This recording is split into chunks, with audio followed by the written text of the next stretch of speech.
The month of August is named after the first Roman emperor, Augustus Caesar. The calendar that we use today draws great inspiration from the calendar that was instituted by Romulus, who was the founder of Rome. The original calendar by the Romans had 10 months, and it was starting from the month of March to the month of December.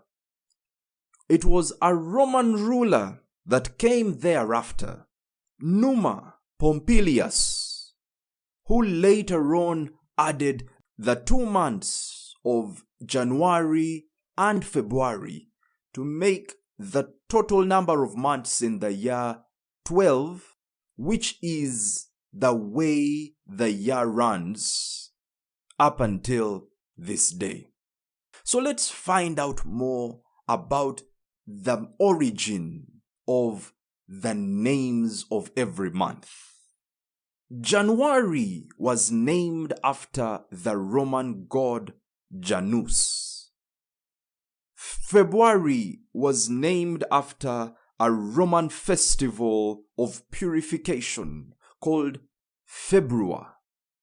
March was named after the Roman god of war, Mars.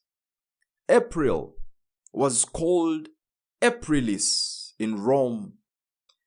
May was named after the Greek goddess Maia.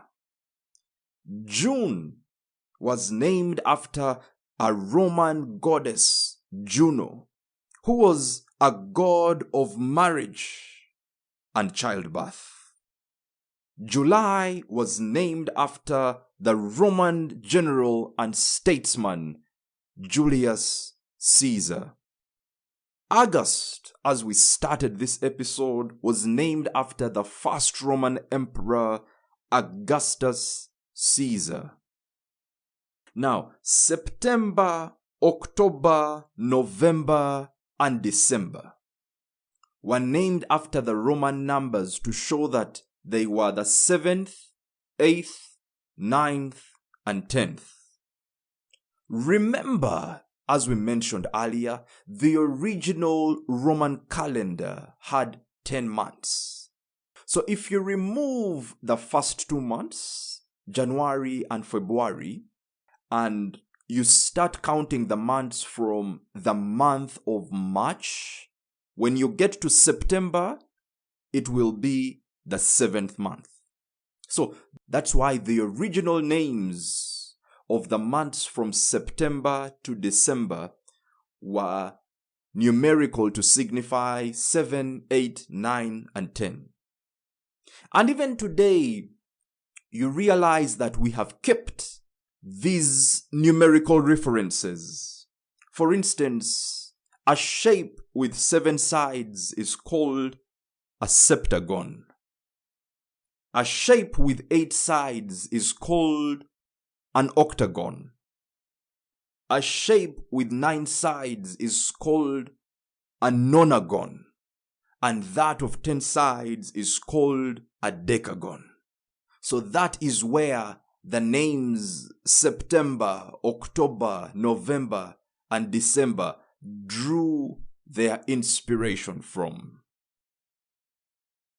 Even as we look at the history behind the months of the year and why they are named that way, it becomes more and more vivid that ancient Rome has got such a large influence on the modern world, even though the empire collapsed hundreds and hundreds of years ago.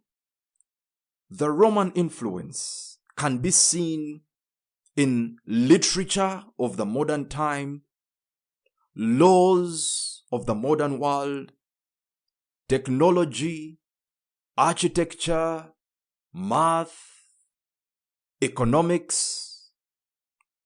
For some of these fields, whenever you hear Latin references, we are tapping into the Roman influence because Latin was the Roman language.